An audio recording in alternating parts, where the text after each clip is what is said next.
Akhir-akhir ini dunia heboh dengan munculnya virus corona yang dimulai dari kasus virus corona di Wuhan hingga muncul di beberapa negara lainnya termasuk Indonesia. Virus corona atau coronavirus merupakan zoonosis yang ditularkan antara hewan dan manusia. Coronavirus meluas di antara mamalia dan burung, mempengaruhi banyak sistem organ dan menyebabkan berbagai penyakit. Pandemi COVID-19 di Indonesia merupakan bagian dari pandemi penyakit coronavirus 2019 atau yang biasa kita sebut dengan COVID-19 yang sedang berlangsung di seluruh dunia. Kasus positif COVID-19 di Indonesia pertama kali dideteksi pada tanggal 2 Maret 2020 ketika 2 orang terkonfirmasi tertular dari seorang warga negara Jepang. Pada tanggal 9 April, pandemi sudah menyebar ke 34 provinsi dengan DKI Jakarta, Jawa Timur, dan Jawa Barat sebagai provinsi paling terpapar virus corona di Indonesia. Kasus positif corona di Indonesia kian hari semakin meningkat. Pada 31 Maret 2020, total kasus positif virus corona di Indonesia telah mencapai 1.528 kasus, hingga kini meningkat menjadi 506.000 kasus. WHO menetapkan status pandemi global COVID-19 setelah virus berbahaya ini menyebar ke sebagian besar wilayah dunia. Jumlah yang tertular dan korban meninggal terus bertambah sedangkan titik terang pengobatannya yang efektif belum ditemukan.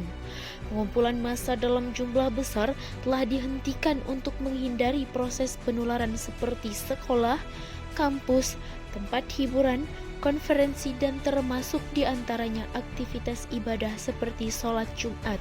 Semuanya ditujukan untuk mencegah penularan COVID-19.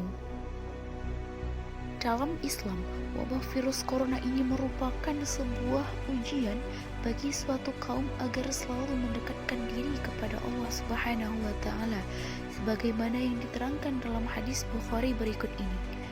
Dari Aisyah radhiyallahu anha, istri Nabi sallallahu alaihi wasallam, ia berkata, "Aku bertanya kepada Rasulullah sallallahu alaihi wasallam tentang taun.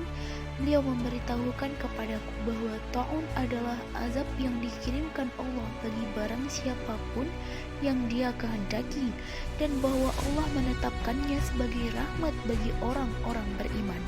Tidaklah barang siapapun yang begitu wabah taun menjangkiti, lantas ia tetap berada di negerinya dengan sabar dan ridho, juga tahu bahwa tidak ada yang menimpanya kecuali yang ditetapkan Allah baginya, melainkan baginya seperti pahala syahid." Pada zaman Rasulullah Shallallahu Alaihi Wasallam juga sudah pernah mengalami masa-masa terjadinya wabah penyakit. Saat itu Rasulullah Shallallahu Alaihi Wasallam mengatasinya dengan menghindari penyebabnya atau menjaga jarak dengan penderita. Hal ini dijelaskan dalam hadis riwayat Bukhari yang berbunyi, "Idza sami'tum bil-ta'un bi-ardin fala tadkhaluha, wa idza waqa'a bi-ardin wa antum biha fala takhruju minha." Jika kalian mendengar wabah penyakit melanda suatu negeri, maka janganlah kalian memasukinya. Dan jika kalian ada di dalam negeri itu, maka jangan keluar untuk lari daripadanya. Hadis riwayat Bukhari. Di masa sekarang, cara Rasulullah menghadapi wabah pada zaman dahulu sama seperti yang terjadi pada kita saat ini. Untuk mencegah penyebaran dan penularan virus corona menyebar luas ke dalam masyarakat, pemerintah membuat serangkaian kebijakan untuk menanganinya. Ada beberapa kebijakan pemerintah terkait COVID-19. Yang pertama, kebijakan work from home atau WFH.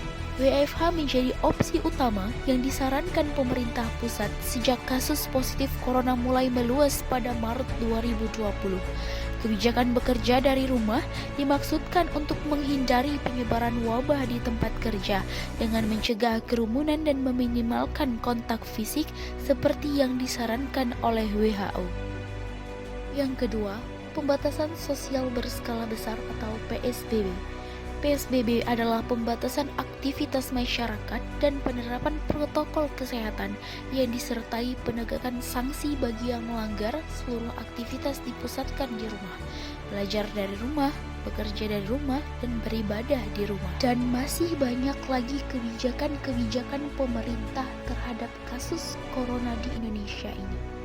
Oleh karena itu, kita sebagai warga negara Indonesia harus mampu meminimalkan resiko terinfeksi corona dengan cara tetap berada di rumah, social distancing, mencuci tangan setiap hari, dan jangan lupa untuk selalu berdoa agar virus corona ini cepat menghilang dari negeri kita tercinta.